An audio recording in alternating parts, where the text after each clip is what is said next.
बिस्मिल्लाहिर्रहमानिर्रहीम अस्सलामु अलैकुम रहमतुल्लाह। हुकूमत साजी के तमाम मरहले मुकम्मल होने के बाद अब इस बात का सबको यकीन हो चुका है कि ये जो हुकूमत है ये असल में एक डमी और कठपुतली हुकूमत है। शहबाज शरीफ के एक कठपुतली वज़ीर आज़म है। इसी तरह से मरीम नवाज़ एक कठपुतली वज़ीर आला है। असल में पीछे इस्टेब्लिशमेंट और उसको लीड करने वाला आर्मी चीफ सिपा सलार जनरल आसिम मुनीर है। और आपको उसके फुटप्रिंट्स वफाकी काबीना के अंदर भी, पंजाब की काबीना के अंदर भी नज़र आते हैं। अब ये इंतहाई अहम मामला है, इसको आपने समझना। देखें, हुकूमत जिस तरह से बन चुकी है उसके अंदर तो साफ नज़र आ रहा है। आप वफाकी काबीना उठा के देख लें, उसके अंदर साफ नज़र आ रहा है कि इस्टेब्लिशमेंट ने अपने बंदे वहाँ पर इंस्टॉल किए हैं, अपने बंदों को बिठाया है, उनको वहाँ पर खड़ा किया है। और शहबाज शरीफ और नून लीग से कोई शख्स नहीं लाया गया। ना शहबाज शरीफ की मानी गई है, ना नवाज़ शरीफ की मानी गई है, बल्कि इस्टेब्लिशमेंट ने अपनी बात करके, अपनी बात मनवा के अपने लोगों को वहाँ पर बैठाया है। जिस तरह से मोहसिन नकवी जो कि पंजाब के निगरान वज़ीर आला थे, वो अब इतने ताकतवर हो चुके हैं, इस्टेब्लिशमेंट के साथ उनकी इतनी हेलो हाय हो चुकी है, क्योंकि अब उनका ताल्लुक तो पीपल्स पार्टी से भी नहीं है, उनका ताल्लुक नून लीग से भी नहीं है। खैर, अब तो वो नून लीग की गवर्नमेंट के अंदर आ गए हैं, तो नून लीग की गवर्नमेंट के अंदर तो वही शख्स आ सकता है जो कि नून लीगी होगा। जो नून लीगी नहीं है वो नून लीग की गवर्नमेंट के अंदर कैसे आ सकता है? फिर उसका किसी पार्टी के साथ ताल्लुक भी नहीं है। ये हैरान कुन मामला है। अब जो मोहसिन नकवी आया है वो इस्टेब्लिशमेंट की तरफ से आया है। इसी तरह से जो औरंगज़ेब खान है, मोहम्मद औरंगज़ेब, जो कि वज़ीर ख़जाना के तौर पर आए हैं, वो भी इस्टेब्लिशमेंट के आदमी हैं और उनकी तरफ से लाया गया है। फिर इसके अलावा और जो अंदर बहुत सारे लोग हैं, जिस तरह से शमशाद अख्तर वगैरह हैं, तारिक फातमी या जलील अब्बास जिलानी है, और इस तरह से बहुत सारे वज़ीर मशीर जो लगाए गए हैं। चौधरी सालक जो काफ लीग से हैं वो लगाए गए हैं, अलीम ख़ान वो लगाए गए हैं। ये सारे इस्टेब्लिशमेंट के आदमी हैं, इनका नून लीग से या पीपल्स पार्टी से कोई ताल्लुक़ नहीं है। तो ये तमाम वो लोग हैं जो कि इस्टेब्लिशमेंट ने, या आप कह लें सीधा नाम ले लें, जनरल आसिम मुनीर की आशीर्वाद के बाद लगे हैं, उनकी अप्रूवल वहाँ से हुई है।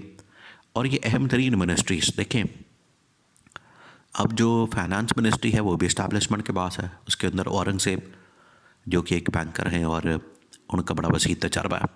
ये तो खैर अब पता चलेगा कि वो हुकूमत में आते हैं तो क्या गुल खिलाते हैं, पाकिस्तान के हालात व वाक़यात और ख़जाने के मामलात कैसे चलाते हैं।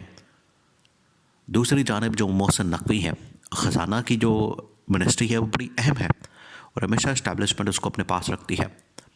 ये नवाज़ शरीफ इस तरह से करता था कि इसहाक़ डार जो अपना समधी, अपना रिश्तेदार है, उसको वहाँ पर बैठाता था, लेकिन इस मरतबा उसको बेफारग कर दिया। उसके बाद दूसरी अहम तरीन मिनिस्ट्री होती है फ़ॉरेन मिनिस्ट्री, उसके अंदर इसहाक़ डार को एडजस्ट तो किया गया, लेकिन उनके साथ जलील अब्बास जिलानी को लगा दिया गया जो कि प्योरली इस्टेब्लिशमेंट का आदमी है। उसके बाद जो इंटीरियर मिनिस्ट्री है वो भी इंतहाई अहम तरीन मिनिस्ट्री होती है, उसमें लगाया गया है मोहसिन नकवी को। अभी मुशीर ख़जाना यानी कि एडवाइज़र है, और अब अगले महीने होने सेनेट के इंतख़ाबात, तो उनको सेनेटर बना के फुल फ्लैज वफाकी वज़ीर बना दिया जाए, या किसी भी ज़िमनी में उनको खड़ा करके इंतख़ाबात लड़वा के जितवा के, यहाँ पर जितवाना कोई मुश्किल बात तो है नहीं, तो उनको जितवा के तो फुल फ्लैज एक MNA बना के और वफाकी वज़ीर बना दिया जाए।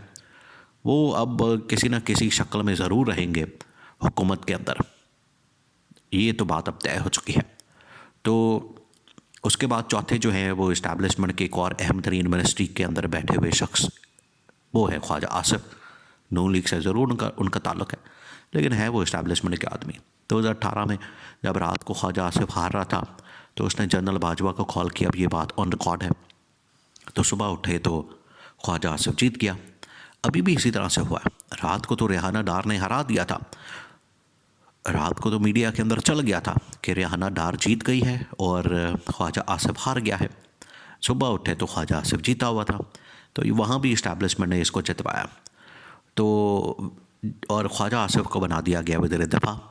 तो अब इसमें ना नून लीग में शहबाज शरीफ की चली है, ना नवाज़ शरीफ की मानी गई है, ना इसमें आपको राणा सनावला नज़र आ रहा है, ना इसमें ख्वाजा साद रफ़ीक नज़र आ रहा है, ना इसमें इस तरह के और लोग नज़र आ रहे हैं। तो ये प्योरली जो है वो एक दो लोग इनके अपने ज़रूर एडजस्ट हो गए हैं, चले इतना तो खैर चलता है। तो अब इसको बराह रास्त लीड कर रही है असल में यह हुकूमत को इस्टेब्लिशमेंट, और इसी वजह से ये जो निज़ाम बना है ये हाइब्रिड प्लस प्लस प्लस है, यानी कि ट्रिपल प्लस लग गया है। इमरान खान के बारे में कहा जाता था कि ये हाइब्रिड सिस्टम है, जो पीडीएम गवर्नमेंट आई उसको कहा कि ये हाइब्रिड प्लस है, निगरान आई तो उसके साथ डबल प्लस लग गया कि ये हाइब्रिड प्लस प्लस है। अब जो गवर्नमेंट आई है ये तो हाइब्रिड ट्रिपल प्लस है, मतलब इसके अंदर प्लस प्लस प्लस लग गए हैं।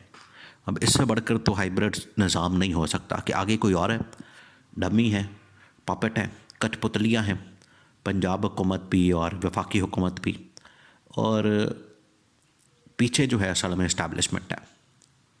तो अब जनरल आसिम मुनीर ही आपको हर जगह पे एक्टिव, उनकी ही पॉलिसीज़, उनके मुताबिक मामला आगे चलते हुए नज़र आएंगे।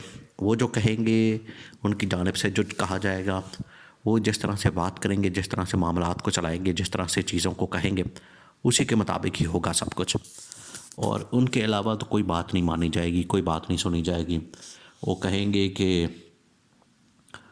ये फ़ैसला करना है तो वो फ़ैसला हो जाएगा, और फ़लानी मिनिस्ट्री, फ़लाना इदारा, फ़लानी जगह पर किस शख्स को लगाना है, और जिसका नाम भेजेंगे चुप करके शहबाज शरीफ आंखें बंद करके उसके ऊपर दस्तखत कर देगा, साइन कर देगा, कुगी मार देगा।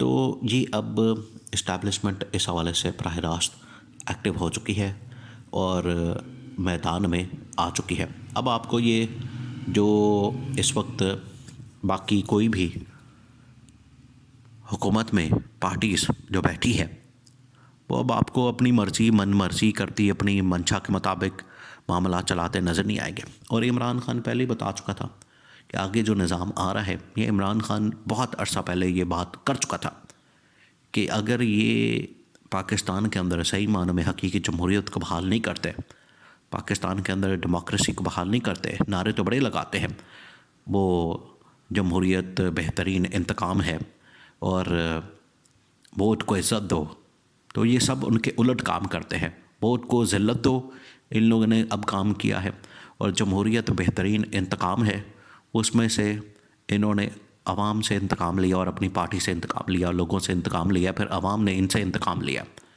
तो इस्टेब्लिशमेंट आ गई है, बराह रास्त वही डील करेगी, वही मामलात को चलाएगी, और जनरल आसिम मुनीर ही आखिरकार मुख्तलिफ मौक़ों के ऊपर आपको खिताब करते नज़र आते हैं, और उन्होंने ही मामलात को चलाना है, और इमरान खान की रिहाई का फ़ैसला भी आखिरकार इस्टेब्लिशमेंट नहीं करना है।